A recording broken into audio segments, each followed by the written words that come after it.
Bien, bon, merci beaucoup Civica et merci de nous accueillir encore une fois dans ce lieu qui fait un petit peu partie, disons que 813 fait partie de l'ADN de la Bilipo et vice versa, puisqu'on a quand même présidé à un moment donné, on a beaucoup œuvré pour que ce lieu existe, l'association 813, quand je dis nous c'est l'association puisque je n'y étais pas encore, et puis merci beaucoup pour votre présence. Donc comme Sylvie l'a expliqué, un débat organisé en partenariat, Bilipo 813. Elle a eu la gentillesse de présenter Benjamin Fogel et Jeanne Guyon. Donc c'est vraiment une table ronde, une présentation qu'on a voulu autour d'un des thèmes qui nous avait plu de développer. Donc la dystopie, comme l'a dit Sylvie dans le numéro 139. Et j'ai la grande chance d'être entourée, enfin c'est beaucoup dire entourée, d'être accompagnée, de deux membres du comité de rédaction. Donc Benjamin Fogel, qui a coordonné le numéro de la dystopie, qui est aussi l'auteur de La transparence selon Irina, qui est sorti en grand format en 2019, et Le silence selon Manon en grand format en 2021. Et vous voyez que maintenant, vous pouvez avoir le livre, le poche, comme on dit, voilà, le petit format, La transparence selon Irina, je crois, est sorti il y a quelques mois. Il y a peu de temps. Avril 2021. Ah, quand même, ça fait plus d'un an, voilà. Et donc, qu'il a d'ailleurs obtenu l'année dernière un prix. Et Jeanne Guyon, alors Jeanne Guyon, j'ai d'abord envie de la présenter égoïstement comme la rédactrice en chef de notre revue. Voilà, c'est quand même, voilà, d'abord. Mais comme l'a dit Sylvie, vous exercez aussi vos talents professionnellement aux éditions Paillot-Rutage, où vous êtes directrice, co-directrice, on va dire, avec Valentin, directrice, de la collection Rivage Noir, et vous êtes accompagnée pour ça de Valentin Baillevache, me semble-t-il. Voilà. Et c'est en temps, la boucle est bouclée, que, directrice de collection, que vous avez publié ces deux romans en 2019 et en 2021. Pour finir le petit tour de présentation, je précise que Benjamin, vous êtes aussi créateur et directeur des éditions Playlist Society. Oh, joli, j'avais pas dit. Joli. Voilà. Et que, donc, c'est une édition qui publie, je pense, surtout des essais, des ouvrages autour cinéma, enfin, culture. Ouais, c'est des essais culturels sur la pop culture, cinéma, musique, littérature, jeux vidéo. Série, il me semble. Et série, bien sûr. Bien sûr, bien évidemment. Et puis, avant ces deux romans, il y a eu deux biographies sur des musiciens. Tout à fait, une première biofiction, donc vraiment un roman, mais un peu en type biopic à l'américaine sur Howard Devoto, qui est une des figures phares du punk anglais et quasiment inventeur du punk en 1976. Et ensuite, un essai biographique sur un groupe de musique qui s'appelle Swans, qui n'est pas très connu, mais qui est très très important. À découvrir. On va commencer par définir le thème, parce que c'est pas évident, il y a beaucoup de mots qui circulent entre les dystopies, les uchronies. Donc je vous propose pour ma part, et je vais laisser ensuite Benjamin et Jeanne avoir leur définition et compléter cette définition. La définition de dystopie qui commence l'introduction de ce dossier et qui nous a été donnée par Élise Lépine. Le premier mot est très important. La conviction que le présent de l'humanité se tient tout au bord d'un gouffre invisible, creusé par des sciences malades forées à coups de désordre climatique, de guerres, d'apocalypse nucléaire, peuplé de fantômes et de monstres endormis, hantés d'esprits et de formes invisibles. On est au bord du gouffre, allons-nous faire un grand pas en avant, comme dirait un homme politique il y a quelques années. Qui veut... Non, Benjamin. Est-ce qu'on va faire un grand pas en avant dans le gouffre Je pense que ce qui est intéressant, c'est quand on commence, c'est de dire, on va commencer par définir la dystopie et plus spécifiquement le polar dystopique. C'est vraiment qu'on va le définir dans le sens où ça n'existe pas. C'est-à-dire que quand on s'est intéressé au polar dystopique, en fait, le polar dystopique aujourd'hui n'est pas un genre littéraire en soi, donc vous pourriez y trouver les définitions sur Wikipédia. Et donc, effectivement, parfois on fait des dossiers sur des sujets entre guillemets existants pour les approfondir, pour les mettre en valeur, pour voir comment ils évoluent. Là, c'était vraiment un dossier pour dire, ok, le polar dystopique, un truc dont on se revendique parfois, mais sans vraiment savoir à quoi ça correspond. Est-ce que, modestement, nous, l'équipe de 813, on pouvait essayer d'en donner une définition et d'en définir les contours. Du coup, même au début de la réflexion, je pensais même que le titre du dossier serait Le polar dystopique n'existe pas. Et finalement, il existe. En tout cas, on a essayé de le circonscrire un peu. Je pense que le premier truc qu'on peut dire sur cette idée du gouffre, c'est que c'est un gouffre qui englobe plein d'idées. C'est-à-dire que quand il y a eu les premiers romans dystopiques, on était sur un gouffre qui était très fantastique. Comme l'explique Élise Lépine, comme Élise Lépine le définit dans son introduction, parce que vraiment, encore une fois, on essaye de définir nous-mêmes quelque chose qui n'existe pas à la base. On imagine le début du roman dystopique, du polar dystopique, avec Mary Shelley et Frankenstein. C'est-à-dire qu'au début, on est sur quelque chose qui est très très lié au fantastique. Il va y avoir Edgar Allan Poe, on va aussi pouvoir retrouver Lovecraft, ou même si on est dans quelque chose de hyper horrifique, on a des personnages d'enquêteurs, de journalistes, de policiers. Et en fait, on s'aperçoit vraiment que la première crainte du gouffre, quand ce genre littéraire arrive, c'est quelque chose de fantastique, d'inconnu, qu'on ne connaît pas. Et il va se passer un truc assez passionnant, c'est que tout ça, cette idée-là va être vachement reprise avec la dystopie de science-fiction, où on va retrouver avec des auteurs comme évidemment Philippe K. Dick, avec Blade Runner, avec Minority Report, je donne les noms des adaptations cinéma, c'est le plus simple, mais aussi avec Isaac Asimov, avec William Gibson, des auteurs de science-fiction qui vont venir prendre des éléments de polar et des personnages de flics, d'enquêteurs, dans les univers futuristes et dystopiques qu'ils ont créés. Et donc là, on arrive déjà sur une deuxième branche un peu de ce qu'on pourrait appeler le polar dystopique, qui est vraiment quelque chose qui vient vraiment de la science-fiction. C'est-à-dire on va prendre des univers de SF qui sont dangereux, où la société a mal évolué, et on va mettre des personnages de policiers dedans. Et ensuite, on pourra dire qu'il va y avoir une troisième vague, qui est un peu la vague qui se passe aujourd'hui, où on est vraiment sur on peut un peu lier ça avec le courant post-apocalyptique, c'est-à-dire on va imaginer des futurs catastrophiques à cause des crises écologiques, à cause de traumatismes environnementaux, et où à nouveau on va retrouver des contextes d'enquête, de disparition, de mystère, dans cet univers de destruction.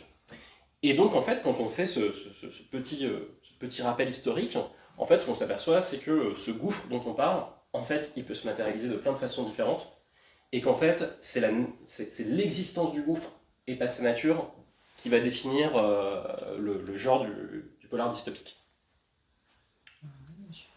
Évidemment d'accord. Moi, j'aurais peut-être envie de faire un tout petit distinguo quand même entre la dystopie et le post-apocalyptique. Parce que pour moi, il y a en fait dystopie, si on remonte à l'origine grecque, et ça s'oppose vraiment à l'utopie. Et il me semble que ce couple est assez inséparable. L'utopie, c'est un lieu qui n'existe pas, stricto sensu, si on reprend la racine grecque, et il me semble que, évidemment, il a des connotations positives, puisque c'est un idéal à atteindre, alors que la dystopie, c'est un lieu négatif, sombre, mais qui pourrait exister. Voilà, on est dans les deux cas, bien sûr, dans une fiction, mais en l'occurrence, il me semble que ce qui est générateur d'angoisse avec la dystopie, ce qui est valable dans tous les livres que tu as cités, y compris chez des auteurs estampillés science-fiction, c'est que, en fait, c'est cette plausibilité. C'est ça qui, en y réfléchissant un petit peu, qui m'a frappée, et c'est ça qui fait que nous, lecteurs, en fait, on est happés par cette angoisse, c'est la plausibilité. C'est-à-dire qu'en fait, on se décale, somme toute, un peu de notre monde réel, mais on se rend compte que, y compris chez des auteurs de science-fiction comme Dick, en tout cas dans Minority Report ou dans Blade Runner, parce que dans les androïdes reptiles de moutons électriques, c'est valable pour ces deux textes-là de Dick, parce que pour le reste de son œuvre, c'est un petit peu plus compliqué à mon avis, et on est vraiment plus dans la SF, on s'éloigne vraiment du polar. Mais il me semble que voilà, les raisons pour lesquelles on est dans cette angoisse, c'est ça, c'est-à-dire qu'en fait on peut se relier à un monde qui ressemble presque au nôtre, et là moi il me semble que les livres de Benjamin en sont totalement représentatifs, mais les auteurs ont opéré un décalage qui fait que, effectivement, c'est le gouffre et c'est le contenu du gouffre. C'est de là que vient, à mon avis, l'intérêt de cette littérature angoissante. Après, le distinguo que je voulais faire avec la partie post-apocalyptique, où là, par exemple, l'exemple, je crois, le plus emblématique, c'est La Route de Cormac McCarthy, mais ça peut être aussi Station Eleven d'Emily St. John Mandel, pour citer des auteurs sur lesquels on va certainement revenir. Il me semble que chez ces auteurs-là, la catastrophe est déjà advenue. Chez Cormac McCarthy, d'ailleurs, elle est très floue, elle est très vague, il ne la définit pas tant que ça. Ce qui est intéressant, c'est ensuite le cheminement de ces êtres humains, et finalement, l'angoisse, elle va venir d'autre chose. Elle va venir de la violence des rapports, plus que, on va dire, de la catastrophe elle-même, dont on sent bien que c'est pas ça qui l'intéresse le plus.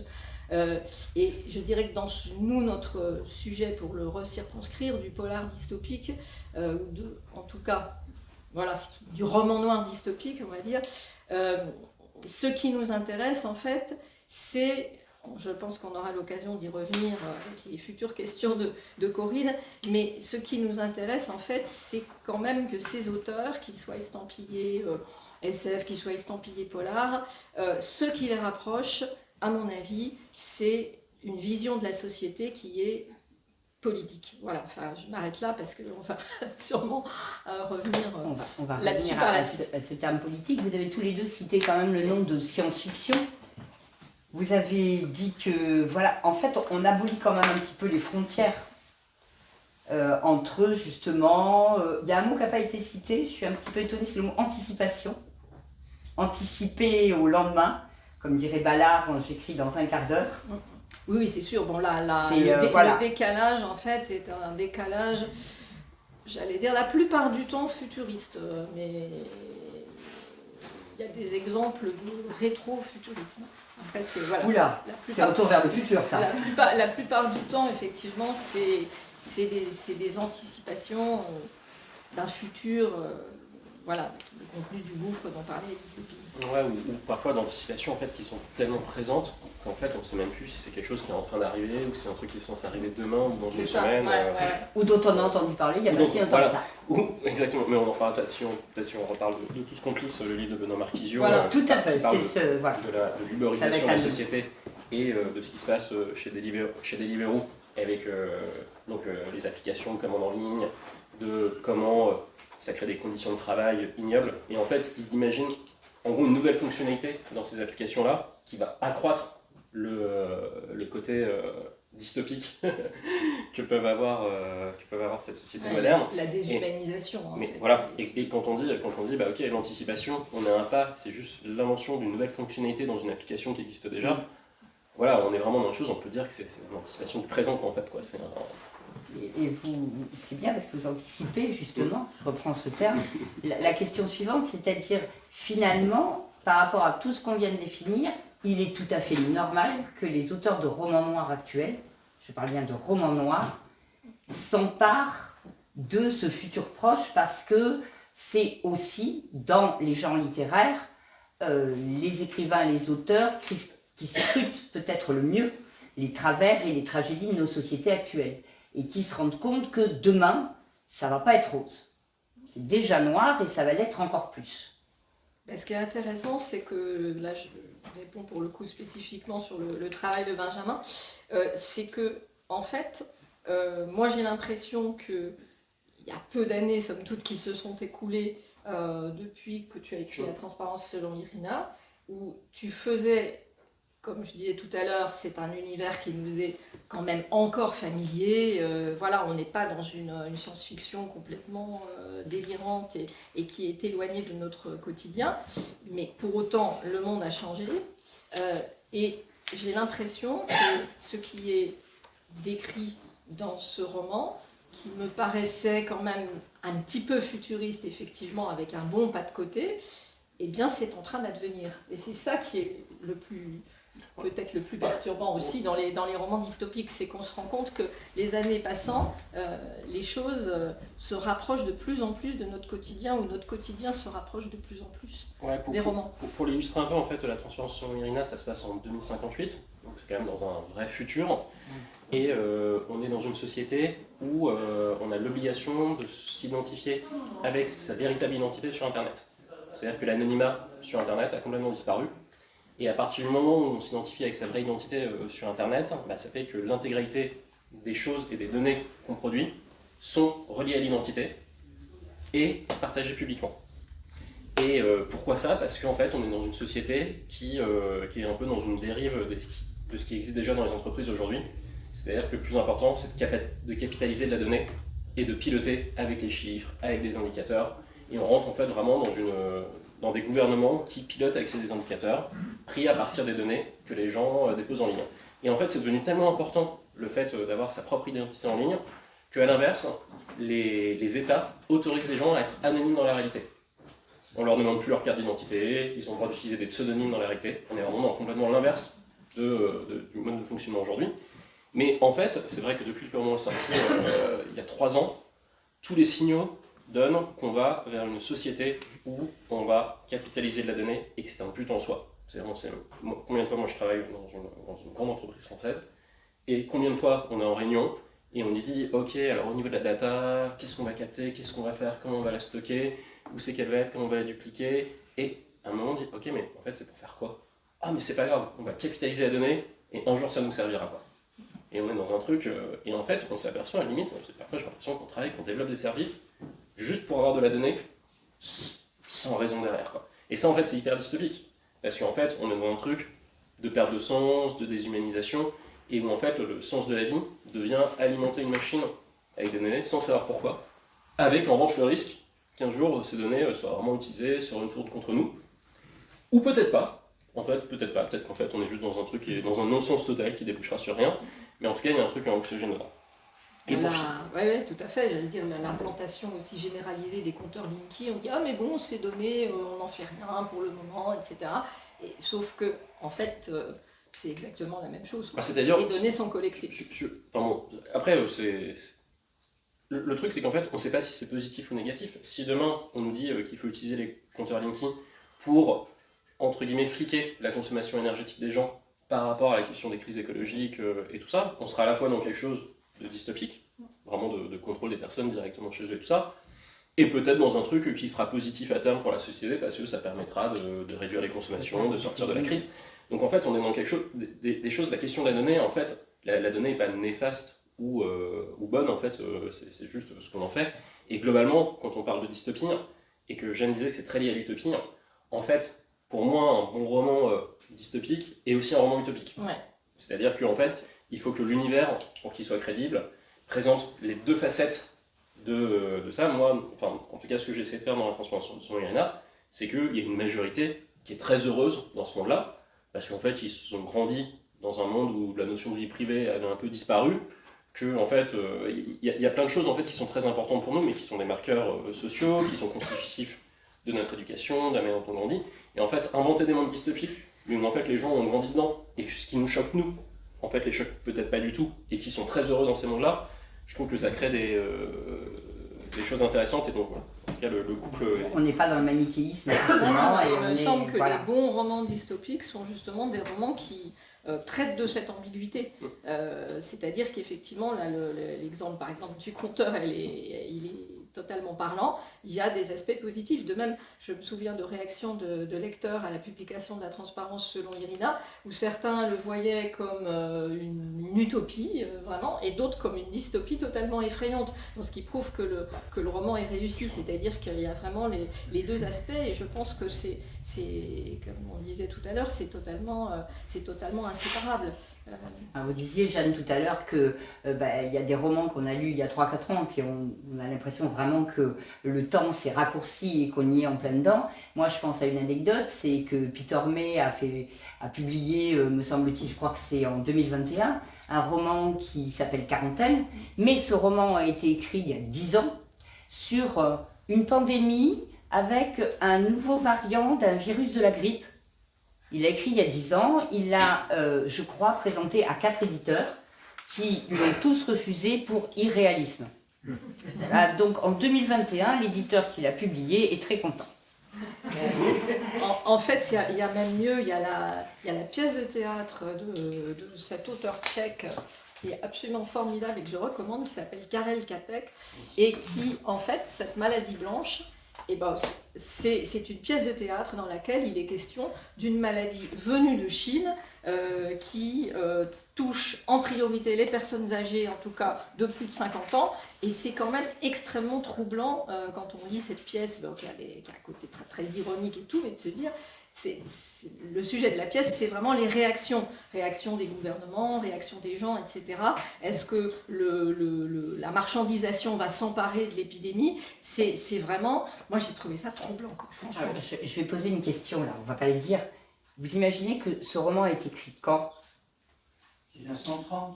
Voilà, 1929. Voyez, donc, Oui, alors c'est pas celui-là, c'est pas c'est- celui-là dont je parle. Hein. Voilà, ce dont je parle, c'est sa pièce de théâtre qui s'appelle La maladie blanche. Voilà, mais l'année du jardinier, voilà, c'est 1929. Ça parle donc, aussi d'écologie, de toute façon, et s'il ça a me écrit- parle totalement. S'il a écrit en 1929, la maladie blanche Ah oui, a oui. dû être écrite Non, quand il même est- dans la première moitié du XXe siècle. Ah, totalement. En tout cas, ce qu'on peut dire, c'est qu'on est dans une accélération de l'histoire par rapport aux aspects dystopiques qui font que ça devient vraiment très compliqué, je trouve, pour les auteurs d'anticipation. Parce qu'entre le moment où on commence à travailler sur des bouquins et le moment où ils sortent, Ils vont finir par faire de l'autobiographie.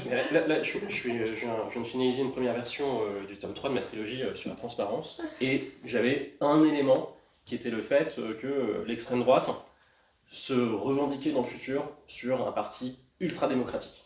C'est-à-dire que vraiment que tout ce qu'ils faisaient était soumis à des référendums, parce qu'en fait ils utilisent le populisme pour en fait faire passer des voix, et en fait en disant mais non, mais regarde ce qu'on fait, on est le parti le plus démocratique qu'il y a jamais eu. Moi je me disais c'est hyper intelligent, vraiment c'est visionnaire sur ce que va devenir l'extrême droite et tout ça. Il y a les élections présidentielles, c'est le discours de Marine Le Pen quoi. Du coup on est vraiment dans des trucs comme ça où on se dit mais il faut vraiment aller très loin dans le futur pour pas que ça arrive avant que le roman sorte quoi. Non, ceci dit, moi je le verrais d'une autre façon, je le verrais de ce que j'ai d'ailleurs toujours pensé, et que je crois que c'est pour ça que je lis des romans tous genres confondus, c'est que les romanciers, en fait, filles des futurologues et autres mages de la prédiction et spécialistes Non, les romanciers sont ceux qui, en fait, nous disent vraiment ce qui va advenir. Pour moi, c'est les meilleurs futurologues, parce qu'ils pensent en fait notre réel et notre contemporain d'une autre façon que ceux dont c'est prétendument le métier.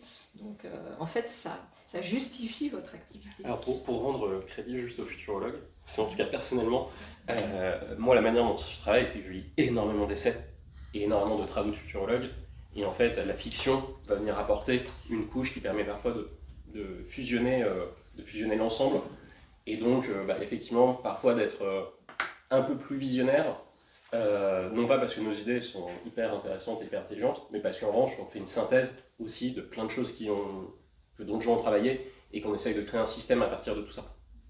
Ah, pardon, excusez-moi. Non, je crois moi, quand même qu'il y a un élément fondamental qui permet aussi de penser le réel et de faire des projections.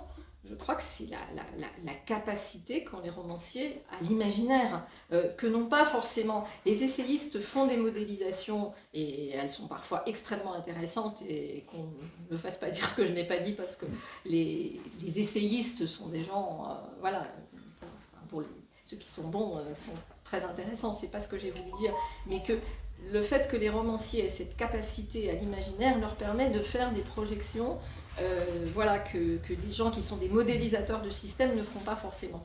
Et je crois que ça ouvre d'autres portes. Enfin, en tout cas, ça peut plus intéresser le public et le faire réfléchir aussi, les lecteurs. C'est une autre façon d'aborder. On recentre un petit peu sur quand même le côté polar et roman noir. Donc je m'adresse à Jeanne Guillon, éditrice, vous recevez des tas de manuscrits. Est-ce qu'il y a une tendance actuelle qui fait qu'on a eu l'occurrence de faire ce numéro 139, des auteurs de romans noirs, d'être plus dans la veine dystopique? Est-ce que vous recevez plus de manuscrits? Est-ce que... parce que des dystopies, ben voilà, on parlait de 1929, ça fait très longtemps, Benjamin a parlé de Frankenstein, donc ça fait très très longtemps que des dystopies existent. Est-ce que dans les gens qui envoient à Rivage, donc qui savent que c'est un éditeur de romans noirs, de polar, on sent qu'il y a plus, entre guillemets, de dystopie qu'avant? Je dirais c'est Oui, alors spécifiquement chez Rivage, Enfin, oui et non, mais en tout cas, je pense que c'est général, on va dire, chez les éditeurs de romans noirs. Enfin, je pense que voilà, c'est ce que dit Élise Lépine d'ailleurs dans son article de notre numéro sur la dystopie. Elle ouvre l'article en parlant d'une tendance, et je pense que c'est totalement justifié, effectivement. On voit des gens comme, effectivement, tu as parlé de Benoît Marquisio aux arènes, Jérôme Leroy également. Enfin bon, c'est effectivement dans la tendance. Après, je ne crois pas avoir eu un coup de cœur pour la transparence selon Irina parce que c'était dans la tendance, mais parce que c'était un bon livre qui m'a beaucoup justement interpellée sur notre présent et notre possible futur et la réflexion que ça développait. Alors, si la personne qui a le téléphone portable qui sonne, ce serait bien s'il peut le mettre en vibreur, parce que la dystopie est là avec les... Bon. Donc, j'espère que vous avez 3 heures devant vous, parce que là, nous venons juste de finir l'introduction. Je vous propose maintenant... je vous propose maintenant, non pas un catalogue ni une énumération, parce que ce serait fastidieux et un peu boring, comme on dit en anglais, mais l'idée de voir quelques préoccupations actuelles et de voir quelques romans et romanciers qui ont développé ces préoccupations actuelles et qui les ont poussées un petit peu plus loin jusqu'à en faire ce qu'on appelle, ce qu'on a défini être des dystopies.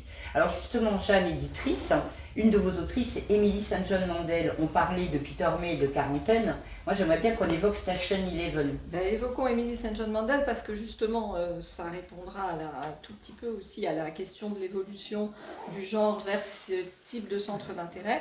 Donc Emily St. John Mandel, c'est une romancière qui a été découverte par François Guérif il y a un certain nombre d'années avec un roman magnifique d'ailleurs pour lequel moi j'ai un coup de cœur total qui s'appelle Dernière nuit à Montréal, qui est un roman extrêmement bouleversant sur les thèmes familiaux, l'enfance, etc. Qui sont de toute façon des thèmes transversaux chez Emily St. John Mandel, quel que soit le genre dans lequel elle s'inscrit. Et il se trouve que cette romancière qui a commencé par, on va dire, des romans noirs un petit peu plus classique du genre, donc Dernière nuit à Montréal, ensuite le deuxième dont j'oublie le titre en français, ce qui est absolument honteux, mais ça prouve à quel point je suis fatiguée, mais je vais vous le retrouver tout à l'heure. On est anglophones tous.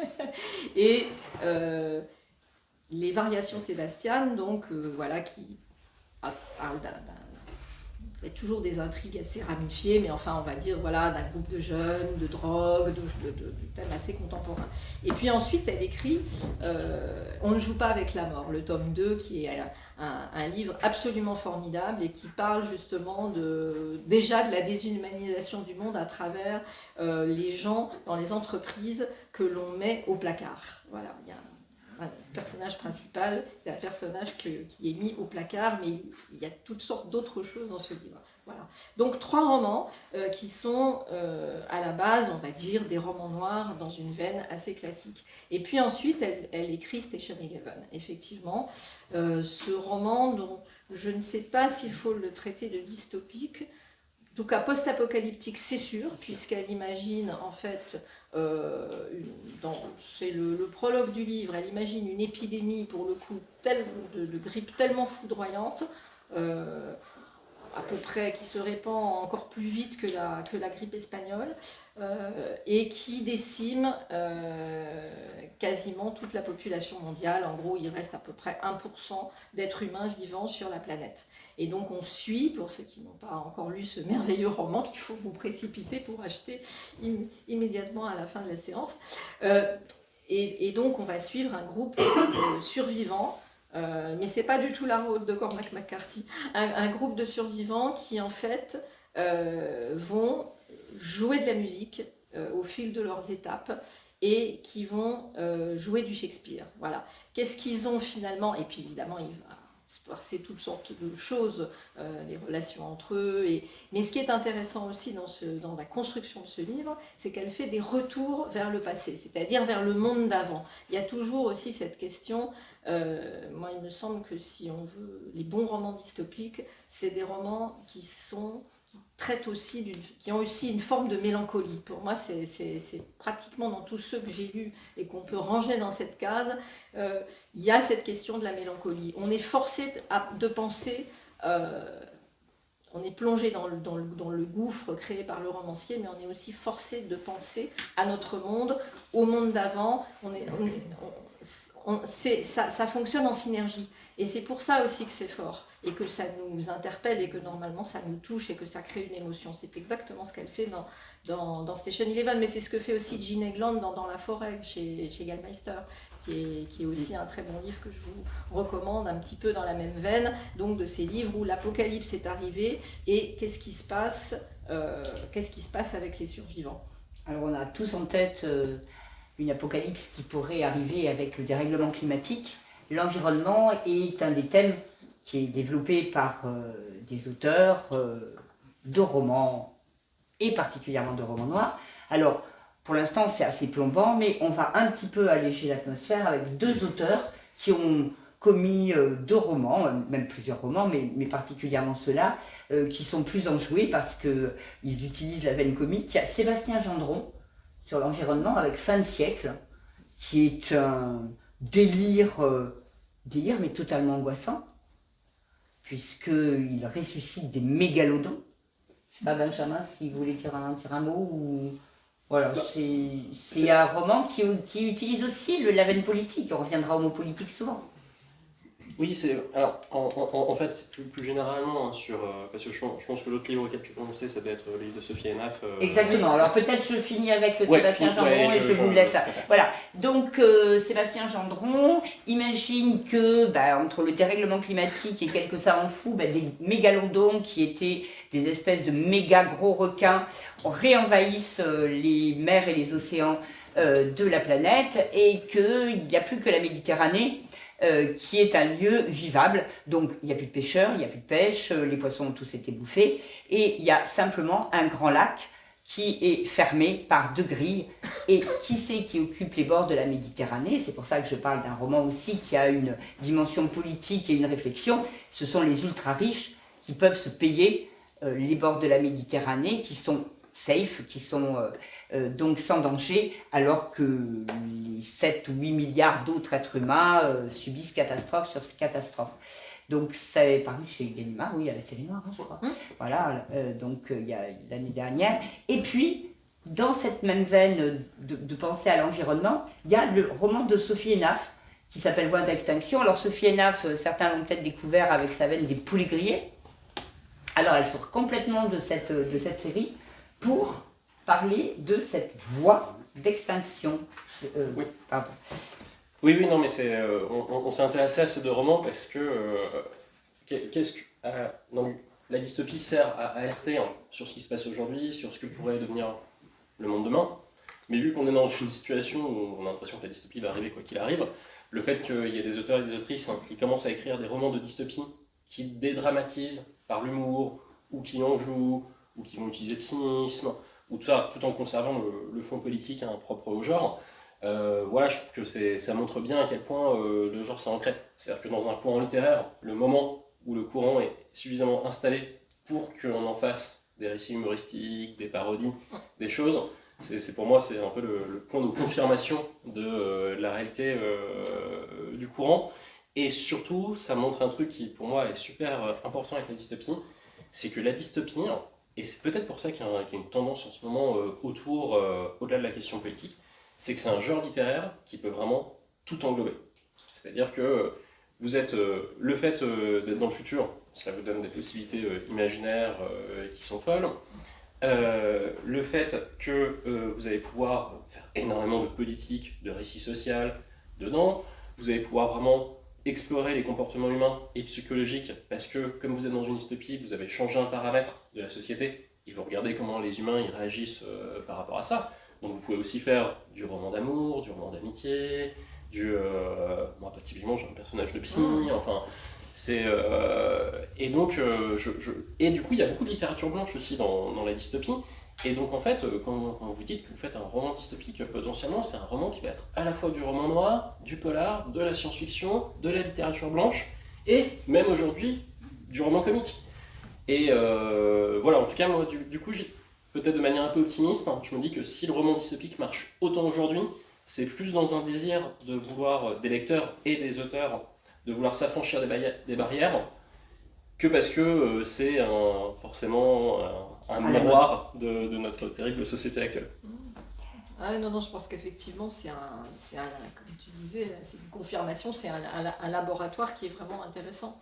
Parce que, comme une sorte de terrain de jeu, où à partir du moment où effectivement des auteurs comme Sébastien Gendron et Sophie Hénaf passent au stade ironie, humour noir et voire parodie chez Gendron, ça veut dire qu'effectivement c'est un sous-genre, disons ça, c'est pas très beau, qui est vraiment en train de s'installer et qui permet peut-être mieux que d'autres aux auteurs de s'exprimer, de dire ce qu'ils ont à dire. D'ailleurs, pour le dire, c'est peut-être un peu ridicule, mais moi au début, quand on me demandait ce que je faisais comme genre littéraire, je disais que je faisais du roman noir d'anticipation.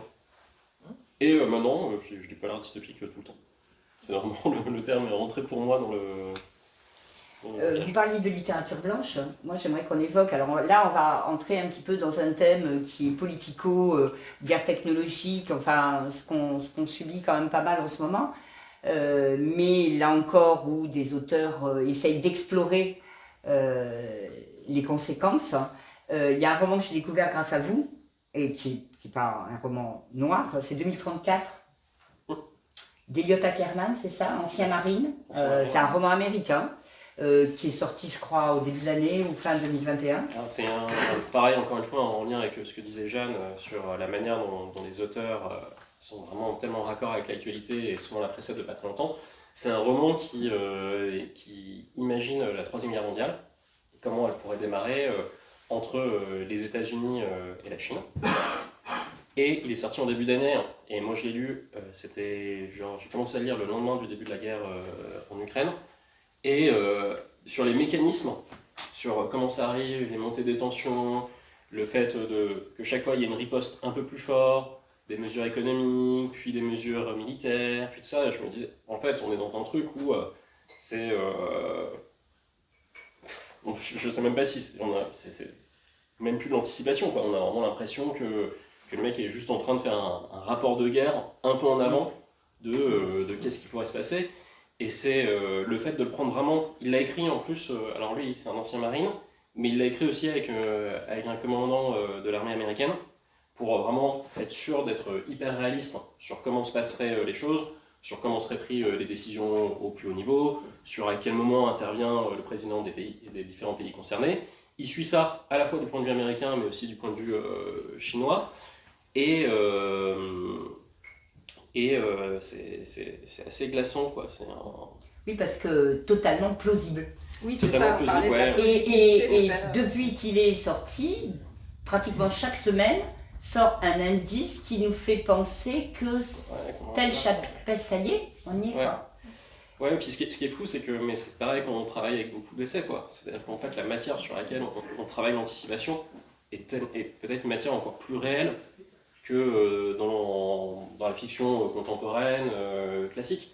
C'est-à-dire que pour que l'anticipation marche et qu'elle soit crédible, il faut qu'elle soit construite sur un socle qui est hyper vrai, quoi.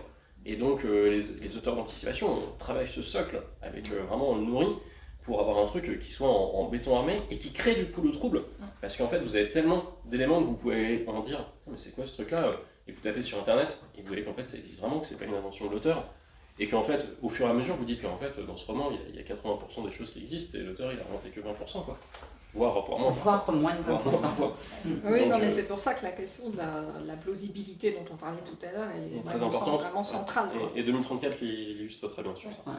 Et c'est aussi pour ça que ça se relie quand même beaucoup au roman noir, parce que c'est aussi cette réflexion de réfléchir sur les pouvoirs, quels qu'ils soient, et leur prédisposition à nous contrôler, nous éduquer, nous rééduquer. Je pense à un roman qui est sorti avant-hier, Collapsus de Thomas Bronek. Ah, je vais sorti. Voilà, donc ça c'est un roman. Alors est-ce une dystopie ou pas? Ça s'est pas passé. C'est un président écolo, voilà, qui s'est présenté sous la étiquette, sous la bannière écolo, qui arrive au pouvoir. Et face aux urgences climatiques, dérèglements et autres alimentaires, naissent des centres de rééducation où on vous force à devenir écolo et où on vous force à utiliser certaines choses. Mais je pense aussi, dans cette prédisposition à tout contrôler, les romans de Chantal Pelletier aussi, qui sont Dernier festin, Sens interdit. Alors là, on a carrément... Alors, c'est des romans qui peuvent être drôles de temps en temps, mais pas trop. Il y a une prohibition alimentaire qui règne dans l'Hexagone, par contre, pourquoi l'examen? Je suis fatiguée un petit peu. Ce qui est un petit peu drôle, c'est qu'elle invente une mafia du camembert, parce que c'est interdit, les camemberts, on ne peut plus avoir le lait fermenté et tout. Trafic de foie gras, très, très dangereux. Et puis, il y a les partisans, mais qui s'écharpent sur les réseaux pour les différents régimes. Donc voilà, c'est 2 romans sortis à la série noire. Dans la veine politique, vous avez édité, entre autres, un des romans, mais tous les romans d'Alexandra Schwarzbrot, Les Lumières de Tel Aviv. C'est aussi un roman qui parle du futur d'Israël, mais non, pas tant que ça.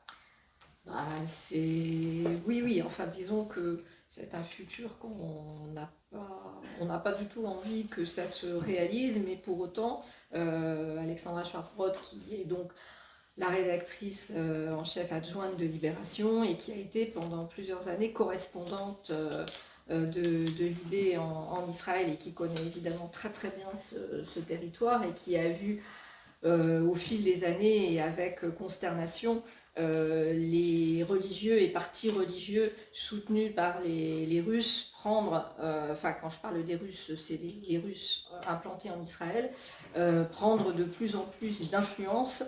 Et donc, c'est ce qu'on disait tout à l'heure, ce que tu disais, Benjamin, c'est-à-dire qu'elle parle effectivement d'une situation assez réelle, à laquelle, encore une fois, le lecteur peut s'identifier parce qu'il la reconnaît, et elle pousse les curseurs un peu plus loin, en se disant, bon ben voilà, qu'est-ce qui est en germe, comme dans 2034, qu'est-ce qui est en germe si, voilà, et si un Premier ministre ultra religieux prenait le pouvoir en Israël, soutenu par tous ces partis et par les partis russophones. Ce qui n'est pas complètement exclu, ce qui est pratiquement ce qui est en germe dans la politique israélienne. Et donc, elle imagine ce Premier ministre ultra religieux qui décide, de se débarrasser totalement des Palestiniens, donc qui ont été mis dans des bus et déportés. Et après, elle crée des personnages de survivants qui ont échappé à cette expulsion. Et puis, donc il commence par faire ça, et ensuite il commence par redéfinir les frontières. Bon, la question de la construction du mur, qui n'est pas une fiction, mais là encore, elle pousse ça un petit peu plus loin, c'est-à-dire que le mur est totalement construit pour séparer en fait le grand Israël très religieux de la poche de survivance qui se trouve à Tel Aviv, d'où le titre Les Lumières de Tel Aviv, puisque voilà, les Lumières et donc la liberté survit dans la ville de Tel Aviv, qui a toujours été la ville un peu plus frondeuse en Israël, ça c'est vrai aussi, et donc elle imagine cette poche de résistance avec des personnages qu'elle a déjà créés dans ses précédents romans d'ailleurs. Et d'ailleurs qui comporte vraiment la part utopie du bouquin. Totalement. Parce que finalement elle a des personnages qui viennent de religions différentes, de mondes différents, et qui refont société dans cette ville de Tel Aviv. Et c'est pas du tout un roman manichéen. C'est pas du tout un roman manichéen, bien loin de là, parce que dans cette société où justement, on disait dystopie, utopie, les deux choses sont inséparables. Le livre d'Alexandra en est absolument la preuve, c'est-à-dire que dans la partie Tel Aviv, dans cette enclave, en fait, effectivement, se mêlent toutes sortes il y a une liberté religieuse qui est la norme, et puis une liberté de penser, une liberté de s'exprimer, enfin, on va dire, elle a eu aussi envie de revenir à ce qui pouvait être les valeurs utopiques de la création d'Israël au moment des kibboutz, qui était effectivement une belle idée utopique, et on a vu que malheureusement comment ça s'est dévoyé. Donc elle voulait aussi parler de ça. Et voilà, c'est un excellent exemple, ce roman, de la façon dont fonctionne en opposition, mais aussi en synergie, la partie utopie idéale à atteindre. Et dans le roman, on voit bien que c'est pas si simple. Et la partie dystopique, c'est-à-dire ce grand Israël totalement fascisant, quoi. Et cette partie réalité imaginaire que l'on retrouve dans, on va l'évoquer, et puis juste un mot sur un autre roman pour arriver quand même au roman de Benjamin Fogel. C'est le roman L'Ubérisation, que l'on subit tous à plein niveau. Benoît Marchigio, avec tous complices. Là, on a effectivement, on pousse une situation réelle, et juste il invente quelque chose de plus qui va asservir une certaine population, et pas n'importe laquelle.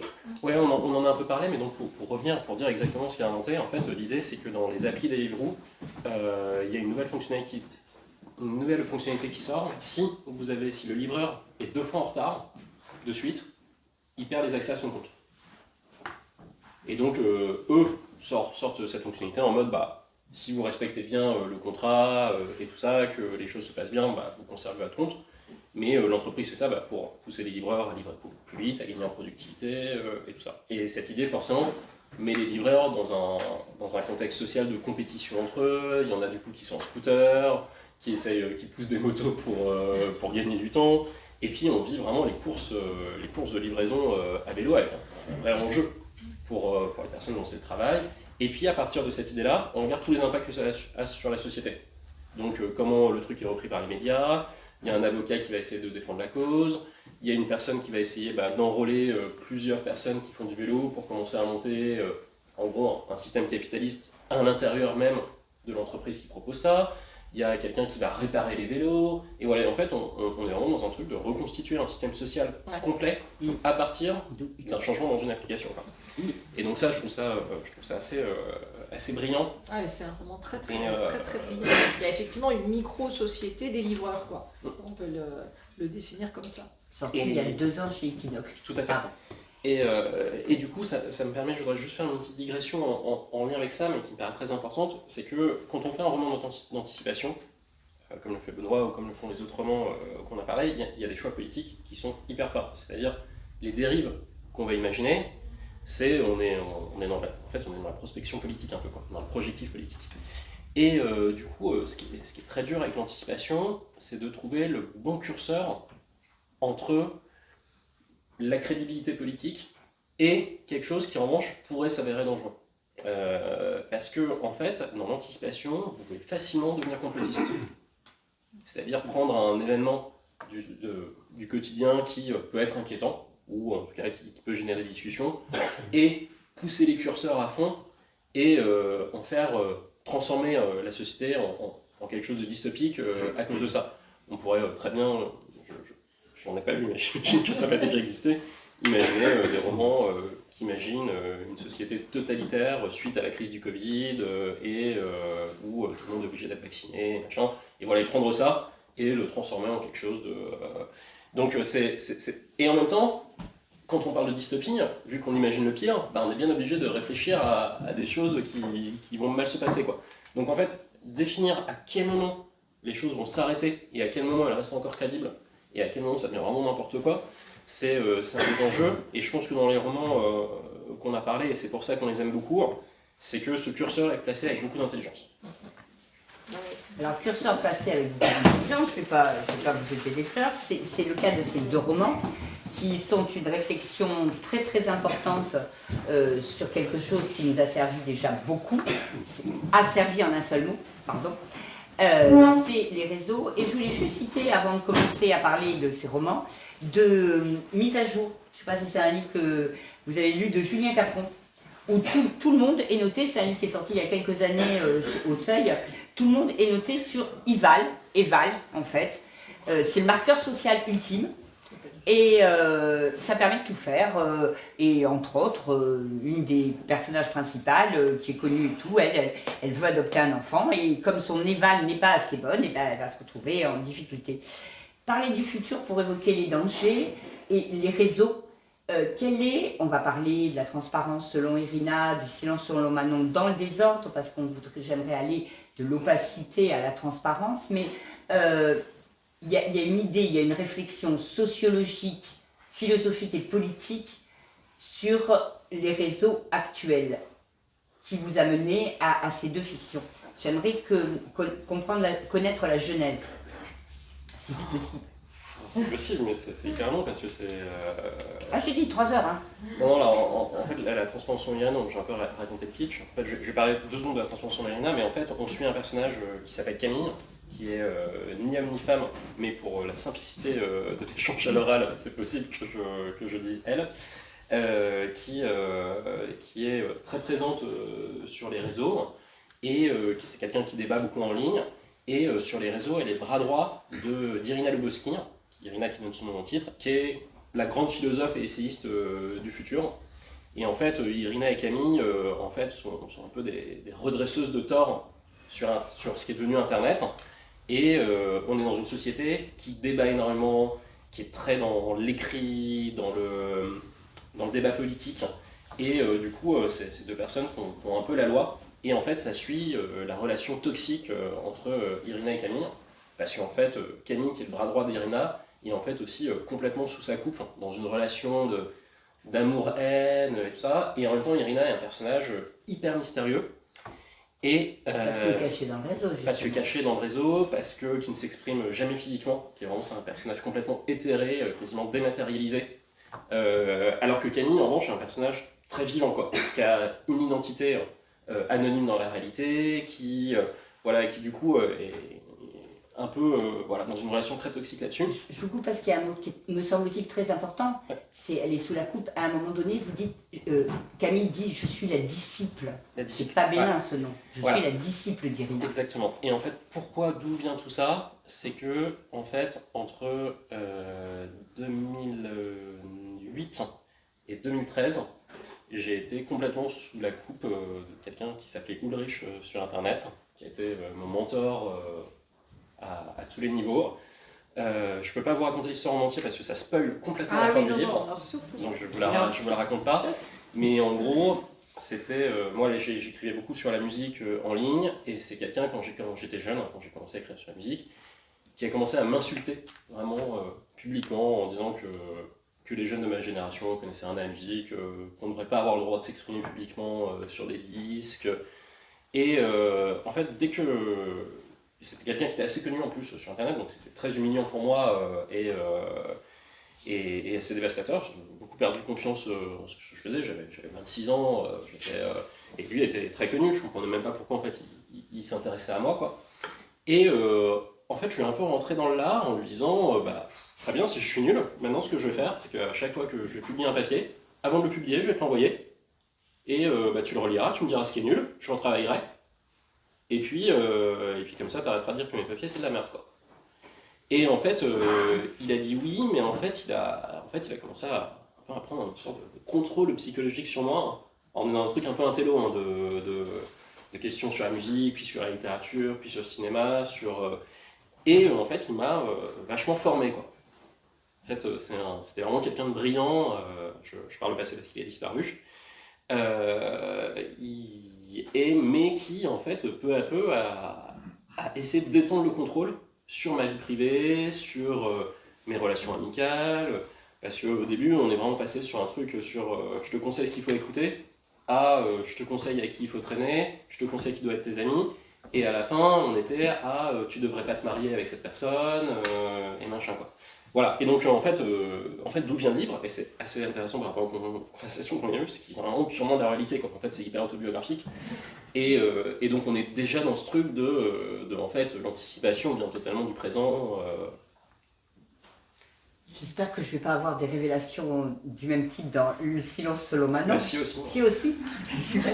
Voilà, moi je voulais commencer, donc on a parlé déjà un peu de la transparence selon Irina, ça se passe en 2058. Par contre, Le silence selon Manon, il se passe en 2025, Il est sorti en 2021, donc on est à la moitié, on arrive à 2023. Et donc, il y a l'opposition à travers les réseaux. Vous mettez en scène en fait une espèce de guerre de réseaux qui mettent en scène deux mouvements. Alors il y a les Neo-Straight Age, excusez-moi de mon accent, et il y a les ultra incel. Sauf qu'en fait, j'ai appris à cette occasion que les straight age existaient et que les incels existaient. Les masculinistes et les féministes. Alors, vous nous présentez un petit peu ces deux... Ouais, donc là on est vraiment dans Irina, on était vraiment dans l'anticipation du futur. Là, on est dans l'anticipation très très proche, où là, un peu comme chez Benoît Marquisio, on prend un élément qui existe là et on va le pousser, mais vraiment genre un dixième plus loin, quoi. Donc les incels, ce sont les célibataires involontaires. C'est un mouvement qui existe principalement aux États-Unis. Pour synthétiser, en gros, ce sont des hommes qui considèrent que les femmes sont responsables de leur misère sexuelle et de leur impossibilité à vivre une vie normale, fonder une famille et tout ça. En gros, ce sont des hommes qui n'arrivent pas à avoir soit de petite amie, soit des femmes avec qui avoir des relations sexuelles, et qui, à aucun moment, considèrent que ça peut être de leur faute. Ils considèrent que c'est la société, le féminisme, les salopes, les femmes castratrices. Voilà, qui sont responsables de tout ça. Et donc, ils sont dans un truc à la fois de...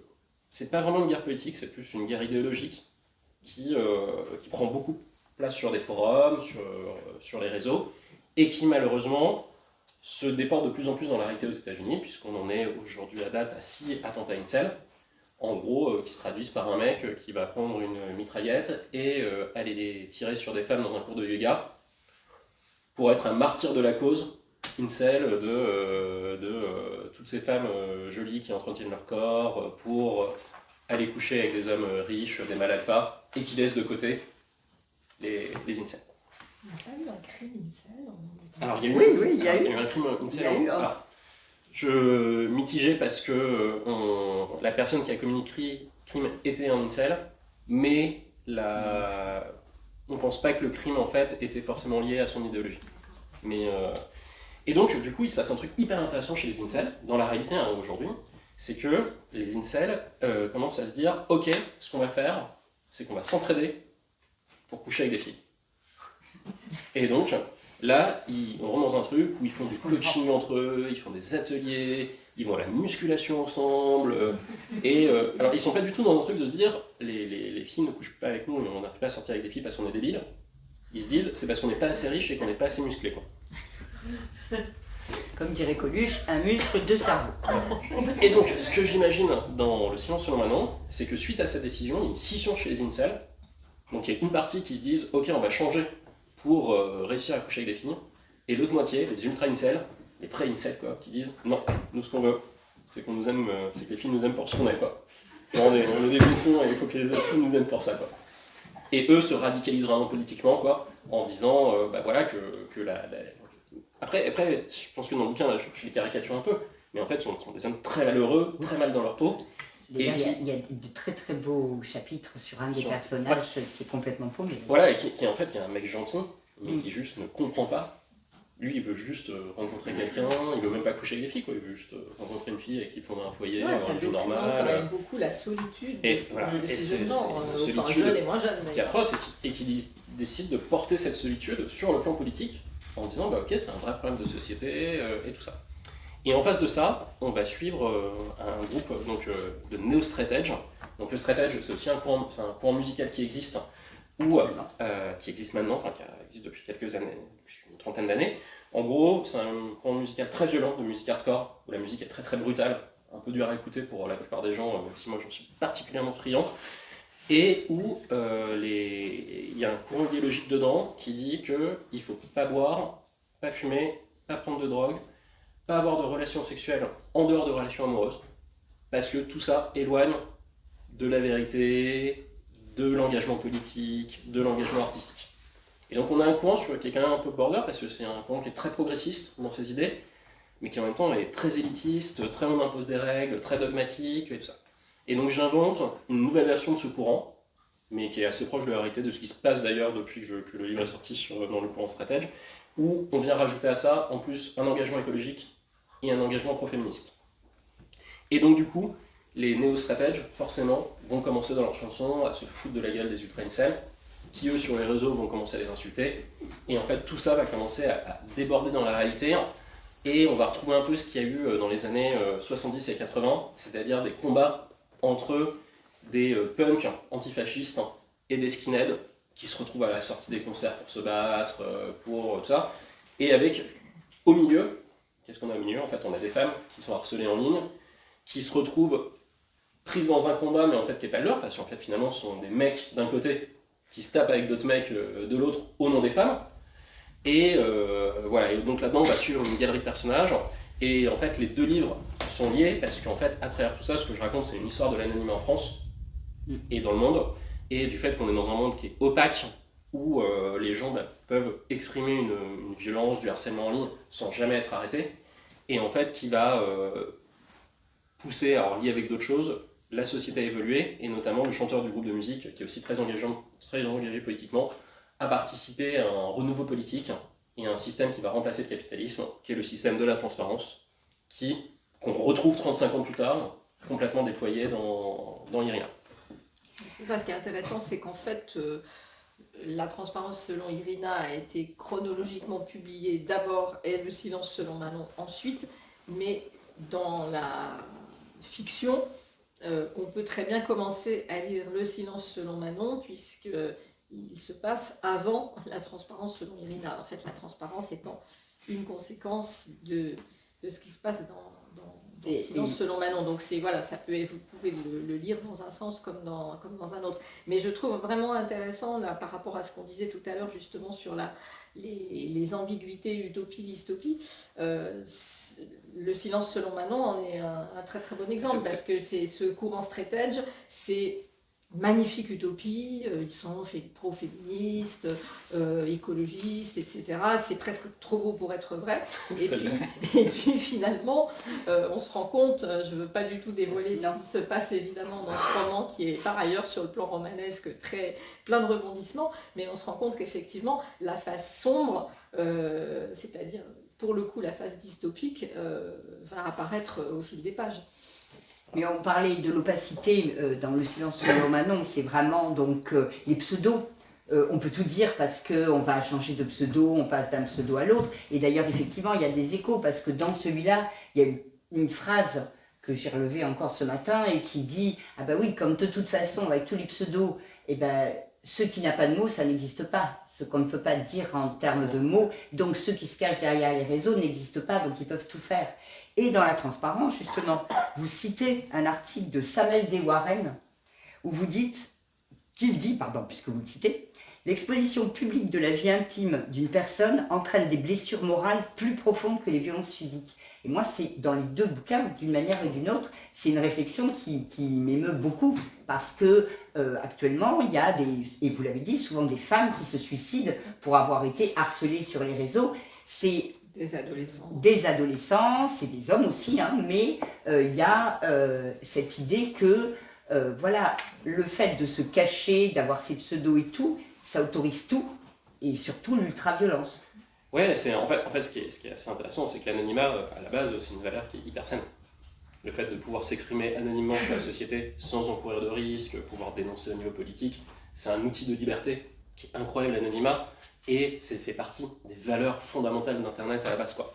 Et en fait, prendre un truc que, à titre personnel, je considère une valeur hyper forte et que j'ai toujours défendu, et dire, ok, mais en fait, est-ce que c'est pas dangereux ? Et voilà, c'est là encore une fois qu'on est utopie, dystopie, réfléchir sur des trucs qui... ça questionne, quoi, en fait, aller chercher la part chose sombre de concepts sociaux comme ça, et voilà, et du coup, dire, bah ok, en fait, ici ce qu'on dit, c'est que l'anonymat c'est mal.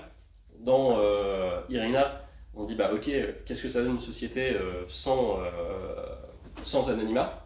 Et après, du coup, il y a un tome 3 qui arrivera, où on retrouve les personnages des deux romans, et qui lui interroge vraiment, ok, c'est quoi les conséquences politiques d'une société sans anonymat, et qui interroge aussi le concept de transparence, parce que dans Irina, on parle beaucoup de la transparence entre les gens, entre les personnes, et le dernier tome interroge beaucoup la question de la transparence envers soi, le fait de se mentir à soi-même et tout ça, qui est un thème qui est déjà en filigrane développé dans les deux premiers textes, et qu'on retrouve vraiment dans le 3e tome. Non, il est très développé je trouve, dans le silence, Ouais, selon Manon, où on a aussi, je crois qu'on évoquait tout à l'heure, tu évoquais le fait qu'à l'intérieur des romans dystopiques, c'était comme un laboratoire qui permettait de brasser beaucoup de tons, de styles et de sous-genres. C'est exactement ce que tu fais dans Le silence selon Manon, où c'est aussi un formidable roman psychologique, parce qu'on a vraiment,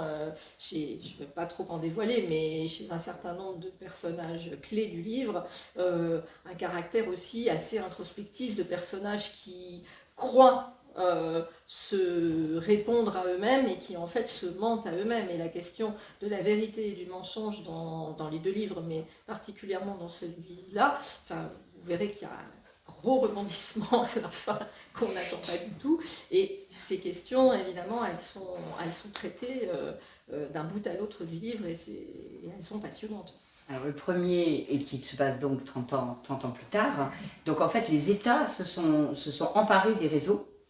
Et moi, ça, c'est quelque chose qui m'a vraiment intéressée parce que, je vous cite, la transparence comme une valeur constitutive du bon fonctionnement de nos sociétés. Les hommes politiques ont fait croire à la génération des gens dans le livre, qui sont nés vers 1930, puisque le livre se passe en 2030, puisque le livre se passe en 2058, que la transparence, c'est bien, je vous recite, être heureux, ou en route vers le bonheur, tout le monde sait tout sur nous, c'est le moyen ultime du bonheur. Vous rajoutez quelques pages plus loin, le réseau protège le système, pas les gens. Alors en fait, ce qui est assez à dire, c'est les États qui poussent ça. En fait, qui pousse ça? Alors qui pousse ça d'abord, c'est Jean-Jacques Rousseau, qui est le philosophe de la transparence. Il n'avait pas Internet. Il n'avait pas Internet, mais en fait, et alors là aussi, sans dévoiler le 3e tome, mais c'est beaucoup cette question qui est un peu qu'aurait fait Jean-Jacques Rousseau avec Internet, quoi. Ah, j'avais pas remarqué cette question dans le livre, mais... Non, mais c'est vraiment sur le 3e tome, donc je parle pas trop, mais... Et après, il y a aussi la question des âmes et de la religion, parce que connais-toi toi-même, sois transparent envers Dieu, et tout ça, en fait, ce que font Google et Facebook et tout ça est une version fantasmée d'un idéal d'absence de mensonge, de vérité, de communion entre les êtres sans barrière et tout ça. Là, c'est intéressant, c'est la question de la transparence qui est à la fois quelque chose qui permet de voir à travers, il y a une notion de filtre, et qui en même temps est ce qui rend visible. Et en fait, la transparence a déjà en elle-même une ambiguïté de termes qui fait que c'est assez passionnant. Et aujourd'hui, l'idée que les États en fait reprennent l'idéologie de Google, de Facebook, sur la transparence, sur les données, en fait, c'est ce qu'on fait, quoi. C'est eux qui donnent le là aujourd'hui. Le seul truc en fait que j'imagine, c'est que les États ont la conscience de dire ok, la donnée, ça devient un enjeu qui est tellement politique qu'on ne peut pas la laisser à des entreprises, et qu'il faut que de la même manière qu'il y ait l'ONU, qu'il y ait des organismes un peu internationaux pour un peu assurer du bon fonctionnement de la marche du monde, on a besoin qu'il y ait une entité centrale qui gère la question de la donnée et que les États reprennent le pouvoir sur la donnée et donc sur les réseaux sociaux. Je vous cite, Internet était devenu une zone de non-droit où les conditions générales d'utilisation de Google, Apple, Amazon et autres sociétés privées jouaient le rôle de nouvelles déclarations des droits de l'homme. Je maintiens totalement cette phrase. Oui, voilà. C'est ce que je veux dire, c'est incroyable. Parce qu'aujourd'hui, quand je reçois alors moi je suis beaucoup sur les réseaux, je suis pas... Parce qu'il y a Alain Damasio par exemple qui écrit beaucoup sur ce sujet, lui n'a pas de téléphone portable et il va plus jamais sur les réseaux sociaux. Moi j'y suis beaucoup, quand je vois que Facebook me dit que j'ai passé... mon téléphone me dit que j'ai passé 9 heures sur mon téléphone dans la journée. Et du coup, ça veut dire que tout ce que je fais sur Internet, c'est régi par quoi? C'est régi par des CGU, quoi. Donc c'est-à-dire qu'il y a 9 heures de ma vie qui globalement dépendent moins de la loi... 9 heures par 24 heures? Ouais, par 24 heures, qui dépendent moins de la loi en fait, humaine que des conditions générales d'utilisation et de ce que je fais dessus, quoi. Surtout dans un monde où en plus il y a l'anonymat, quoi. Où du coup c'est très difficile d'appliquer la loi sur les personnes anonymes. On est un peu dans une phase de transition où aujourd'hui la police arrive un peu à retrouver des gens et tout ça, mais en fait c'est parce qu'ils sont nuls d'un point de vue technique. C'est-à-dire, si vous maîtrisez un peu les nouvelles techno et tout ça, être complètement invisible sur Internet, c'est franchement à la portée de la première personne qui suit un tuto en ligne, quoi. Donc Donc ouais, tout ça, c'est On va- un peu fou, quoi. On va être obligé de conclure parce qu'il il est presque 17h30. Alors, moi je voulais juste conclure sur une idée très forte aussi qu'on retrouve justement dans la transparence. C'est cette idée de l'enfermement et de la transparence, ça fait aussi qu'on se sent tout le temps surveillé. Et ce qui m'a beaucoup interpellée, parce que j'ai beaucoup lu il y a longtemps Michel Foucault, c'est justement la réaction des gens. Il a beaucoup travaillé vis-à-vis des prisons et sur ce fait que le fait d'être observé constamment, les panoptiques, voilà. Et ça, c'est quelque chose qui est très développé, c'est une réflexion très importante de ce roman. La question de surveiller et punir de Michel Foucault est vraiment au cœur du livre. C'est en fait c'est la complaisance avec laquelle on participe tout ça quoi. C'est-à-dire que dans un monde de transparence, vous n'avez plus besoin d'organes de surveillance.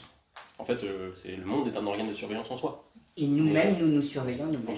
On s'auto-surveille, puisque à partir du moment où on dévoile tout, on est obligé d'être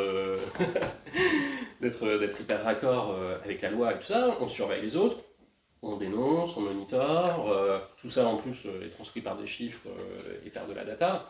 Et du coup, il y a une question de solitude qui est... le bouquin est sorti avant le Covid, mais on est déjà dans un monde où en fait les gens vivent globalement chez eux avec leur ordinateur. Parce qu'à partir du moment où ce qui est important... Les gens sont confinés, ça c'est... Les gens sont confinés.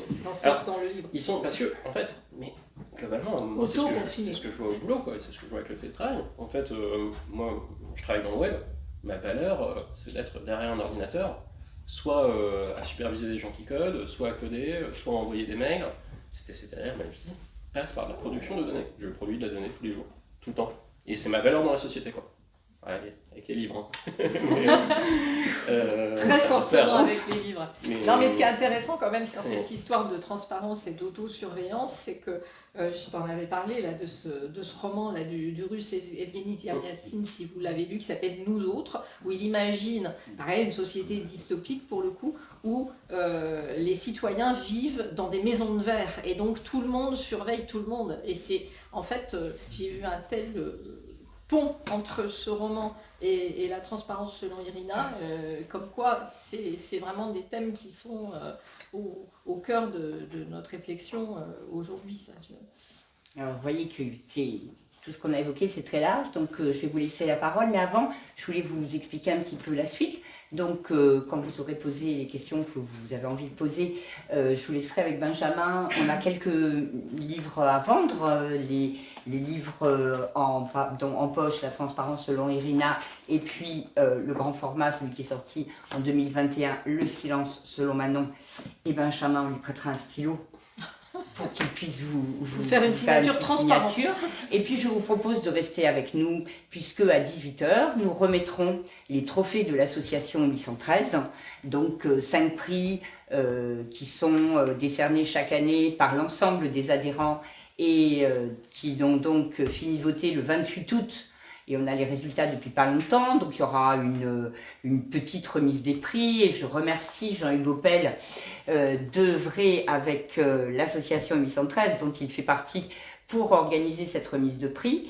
Et puis après, il y a l'apéro. Donc ça vaut le coup d'attendre. Voilà, des questions peut-être avant ? Ça a été il y a plein de choses. Patricia. J'en ai une. Moi, je voudrais revenir sur ce que vous disiez, Benjamin, au début, sur la question du gouffre. Et de l'angoisse, enfin de l'anxiété et du côté anxiogène du roman dystopique, parce que finalement, si on prend les thématiques, que ce soit l'environnement ou la généralisation du contrôle et de la surveillance, il n'y a pas tant de différence que ça entre le roman noir contemporain et le roman dystopique. Et la question que je me posais, c'est est-ce que ce ne serait pas lié à l'absence de contre-pouvoir? Est-ce que ce ne serait pas lié à l'absence de résistance et finalement à l'absence de sens de l'histoire? Est-ce que pour vous, justement, ce qui génère de l'angoisse, c'est pas la perte de repères et de sens de l'histoire d'un roman dystopique par rapport au roman noir contemporain traditionnel? Je parle des marqueurs politiques. Oui. Vaste débat. Ouais, c'est un... Après, je pense que ça dépend un peu des cas, mais en tout cas, où je suis très d'accord, c'est que le roman noir, le roman dystopique et, on peut en débattre, le post-apo, ont tendance à converger, quoi. C'est-à-dire que plus le monde avance, vertu, en fait, on peut employer le terme pour l'un, pour l'autre, voilà, tout ça nous emmène quelque part. La question des contre-pouvoirs, elle est hyper importante. En tout cas, mais j'ai peur parfois qu'elle soit plus importante dans la fiction que dans la réalité.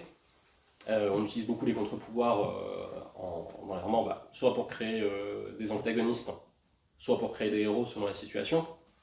Dans la réalité, je ne sais pas si on peut dire que les contre-pouvoirs n'existent pas. La question, et c'est peut-être ce qui est le plus dur et le plus frustrant, c'est qu'aujourd'hui les contre-pouvoirs ne sont pas entendus. C'est-à-dire, ils sont là, ils s'expriment, ils ont potentiellement une forte présence médiatique, mais ils n'ont pas la capacité à influer la direction. Et je pense que c'est un peu peut-être ce qu'on voit aussi dans l'anticipation aujourd'hui, c'est ce côté désabusé, où on se dit moins que le monde a basculé parce qu'il n'y avait pas de contre-pouvoir, que de se dire il y avait des contre-pouvoirs et franchement ça n'a rien changé, quoi. Et ce désabusement, c'est ça aussi qui crée une nouvelle dynamique, et on voit la plupart des personnages dans l'anticipation sont blasés, quoi. C'est-à-dire qu'en fait ils vivent dans un monde où ils ne peuvent pas dire il y a une catastrophe qui est arrivée et on ne l'avait pas vu venir, quoi. Ils vivent dans un monde où il y avait une catastrophe, on l'a vu venir, on n'a rien fait. Et maintenant, on est la génération d'après, démerdez-vous avec ça. La catastrophe climatique en est un très bon exemple. Mais moi, ce qui m'avait frappé quand j'avais lu ton manuscrit au départ, la transparence selon Irina, c'est la façon dont tu traitais ce sujet-là, c'est-à-dire le sujet de la servitude volontaire, en fait. C'est-à-dire que les pouvoirs qui sont essentiellement plus que, là je rejoins ce que dit Patricia, c'est-à-dire plus que des pouvoirs politiques qui se trouvent, on en a un exemple dans notre pays malheureusement complètement démuni, ce sont des pouvoirs industriels et des pouvoirs largement financiers et capitalistes qui en fait s'arrangent par un ensemble de stratégies pour que les gens soient dans une acceptation d'un certain nombre de choses qu'avec un petit pas de côté, un peu de recul, ils n'accepteraient pas forcément. Et donc, moi, ce que je trouve le plus inquiétant, c'est pas qu'il n'y ait pas de contre-pouvoir, c'est exactement ce que tu dis, Benjamin, c'est-à-dire que ces contre-pouvoirs, en fait, sont trop faibles sur le plan politique pour être entendus. Et que, du coup, les gens sont asservis, mais que cette servitude, elle est finalement assez volontaire. On ne leur met pas un flingue sur la tempe pour aller acheter, je ne sais pas moi, des montres connectées à tour de bras, alors qu'on sait pertinemment que dans un monde de crise écologique, pour prendre un exemple très trivial, c'est pas ce qu'il faut faire vu ce qui compose les dites montres. Enfin voilà, et tout est comme ça en fait. Je pense que la machine capitaliste, appelons-la ainsi, est plus forte que n'importe quel contre-pouvoir politique, ce qui rend les choses un peu inquiétantes, effectivement.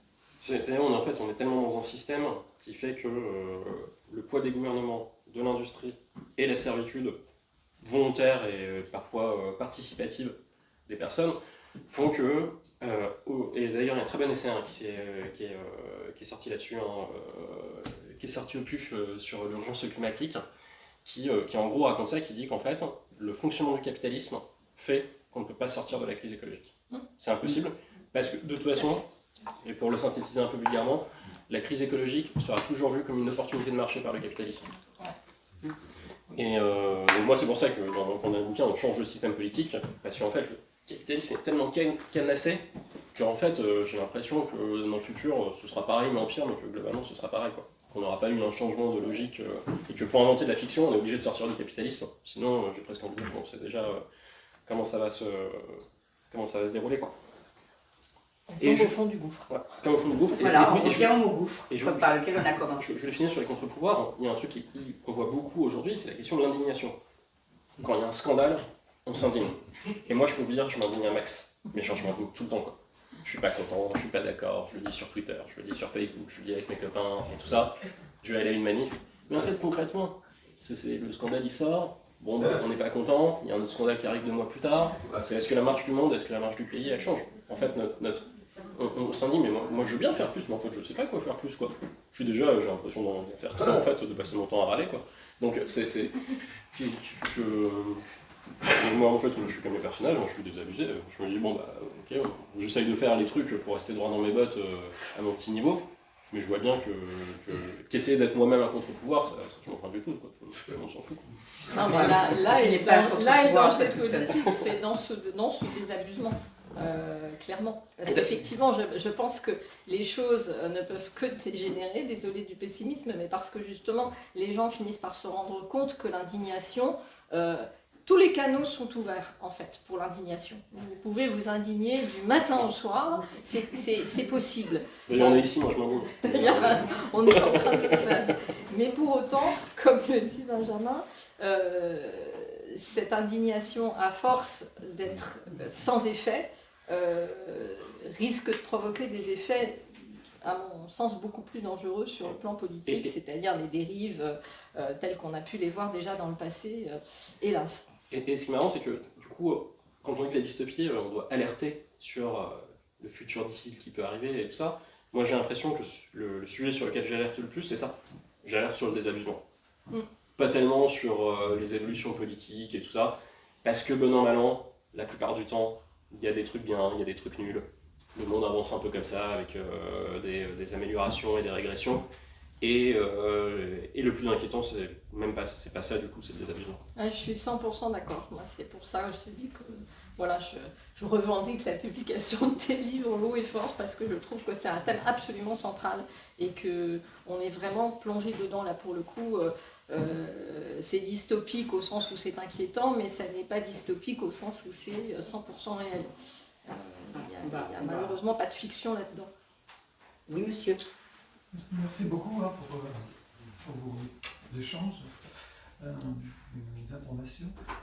Non, je suis content que Jeanne ait posé la question des Amnétiques, parce qu'effectivement, la transparence, c'est quand même le roman qui a... Enfin, nous autres, qui est fondé sur la notion de transparence. C'est le roman qui a inspiré George Orwell. Donc c'est juste pour rappeler que George Orwell est quand même... C'est vrai qu'on n'a pas parlé d'Orwell. C'est vrai qu'on n'a pas parlé. C'est pas vrai. La dystopie avec les années 84, mais ça m'amène à une autre question. Et aussi Le meilleur des mondes, élément de Huxley. Et donc cette idée de résistance, de poche de résistance de gens qui en ont, sont plus ou moins structurés, etc. C'est quelque chose qui est absolument fondamental dans toutes les dystopies. Il peut y avoir une dimension utopique, mais pas nécessairement non plus. Dans ce groupe de résistants, il n'y a pas forcément de l'utopie non plus, ce que je veux dire. À leçon. Et peut-être me donner une dernière remarque pour rejoindre un peu ce qui semble être votre livre, que je n'ai pas encore lu. Il me semble qu'il y a peut-être 3 grandes branches, disons, de dystopie. Une dystopie qui serait d'ordre idéologique, politique idéologique, c'est-à-dire conditionnement par l'idéologie et le politique, conditionnement par les médias, les réseaux sociaux maintenant, mais les médias en général. Et puis, ce qu'a fait Huxley, alors c'était ma question finalement, Huxley c'est un conditionnement génétique, biogénétique, qui finalement passe beaucoup plus inaperçu, etc., mais qui génère quand même aussi, lui aussi, sa poche de résistance, puisqu'il y a un lieu, une sorte de lieu derrière un mur, où se trouvent aussi effectivement des résistants. Donc la question c'est, quelle est la part du génétique dans le polar dystopique? Est-ce qu'il y en a une ou pas? Alors, moi qui suis généticienne, Corinne, c'est alors, après, il y a bien bienvenue à Agatha. Il y a Marin Ledin qui, dans Ombre Blanche, il y a quelques années, non, oui, il me semble bien, c'était pas dans la collection Ombre Blanche, voilà, c'était dans la collection Ombre Noire, pardon, Ombre Blanche chez la librairie, a publié un qui s'appelle Dans le ventre des mers, voilà, et il y a, alors après, il y a une frange de romans que je n'appellerais pas de romans noirs, qui sont des romans technologiques, des polars, des thrillers technologiques, et qui utilisent à mauvais escient des manipulations génétiques, des médecins iniques. Voilà, toute une frange de romans qui ne sont pas... Enfin, je n'ai jamais terminé. Après, moi je pense à un film formidable en revanche qui est Bienvenue à Gattaca de Henri Nicole. Si vous ne l'avez pas vu, ça parle exactement de ça, c'est-à-dire les personnages joués par Ethan Hawke et Uma Thurman sont des résistants. Voilà. Et donc on est dans un monde, enfin pour vous la faire courte, si vous n'avez pas vu le film, on est dans un monde effectivement où la manipulation génétique est la norme, c'est-à-dire que c'est vraiment l'eugénisme qui est au cœur du film. On sélectionne les embryons pour faire des enfants parfaits. Voilà, donc utopie. Quoi de mieux qu'un monde où il y a des enfants parfaits, où tout le monde est ultra beau, ultra performant, voilà, sauf que c'est le cauchemar, voilà. Je trouve que ce film finalement, qui est aussi un vrai polar, parce qu'il y a des tas de rebondissements, des courses-poursuites, voilà, c'est vraiment, ça se présente comme un film policier, mais il n'empêche que voilà, ça traite exactement de ce sujet. Après sur les romans, je suis un peu plus ignorante, on va dire. C'est des romans qui tirent tellement sur 100-200 pages où on vous raconte techniquement qui n'ont pas vraiment de réflexion justement par rapport à tous les romans que l'on a évoqués ici et qui sont plus des choses qui veulent briller par une pseudo-science. Voilà, c'est très facile d'inventer une technique qui permet d'injecter des nanopuces qui va bouleverser votre matériel génétique, un virus qui va faire que vous êtes un tueur à gages parfait, qui s'insérerait dans votre ADN. Voilà, ça, il y a des exemples. Mais on n'a pas trop envie de parler de ces romans-là. Ouais, et puis en plus, le truc, c'est que s'il y avait les dérives génétiques, en fait, il y a une question de contrôle. Parce que la société veut le contrôle. Et donc, en fait, la partie dystopique de la génétique, c'est s'il n'y avait plus de contrôle et que des médecins pouvaient manipuler, qu'on pouvait faire des choses, qu'on pouvait jouer à l'apprenti sorcier, jouer à Dieu, et tout ça. Mais en fait, je trouve qu'en termes d'anticipation, là encore, on serait dans des trucs, on serait dans des mécanismes qui seraient tellement bornés et tellement contrôlés et avec une marge de manœuvre tellement faible pour les gens. En fait, les inquiétudes qu'on voit dans certains romans génétiques comme ça, moi c'est pas un truc auquel je crois politiquement énormément aujourd'hui. C'est-à-dire que c'est pas forcément en tant que matière romanesque en tout cas, c'est pas forcément intéressant parce que vous retombez effectivement, on va dire dans des romans, même si c'est pas forcément la génétique qui est à la base, mais vous retombez dans des romans dystopiques avec critique de la société de contrôle, etc. Ou alors effectivement vous êtes dans quelque chose d'extrêmement anecdotique, comme dit Corinne, c'est-à-dire voilà, on va injecter le truc qui va transformer en super tueur, et auquel cas vous êtes tout simplement dans les codes du thriller, et c'est pas très intéressant. Ou du comics. Ou du comics, voilà. C'est le changement génétique qui transforme une personne en super-héros et qui peut être très cool. Et après, ça peut être super distrayant quand c'est des comics, un peu moins, à mon avis, réussi quand c'est des soi-disant polars, ça c'est mon avis personnel. Mais voilà, mais je pense pas que, ni dans un cas ni dans l'autre, on soit vraiment dans le cœur du sujet, c'est-à-dire la dystopie qui traite de questions politiques et sociales qui nous concernent fortement, quoi. On est ailleurs, quoi. Je vais être obligée de clore le débat parce que le temps passe, ça fait 1h40. Je vous propose, monsieur, de venir pendant qu'il y a la vente de livres poser la question. Non, vous voulez poser la question, alors posez la question. Ça va être rapide.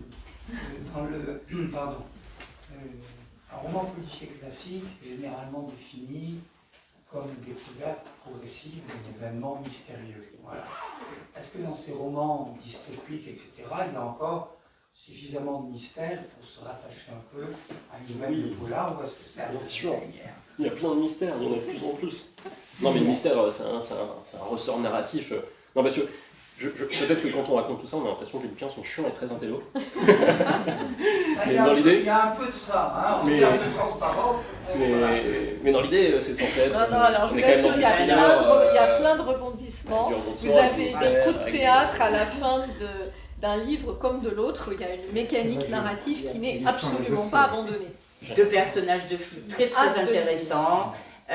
Qui justement font des investigations sur les réseaux, et il y a mystère sur mystère, il n'y en a pas un, c'est-à-dire que c'est des intrigues qui se croisent, et voilà, il enchevêtre les fils de ces intrigues de manière brillante pour finir que tout arrive au bout, et que soit dévoilé, soit une partie de l'opacité, soit opacifier une partie de la transparence.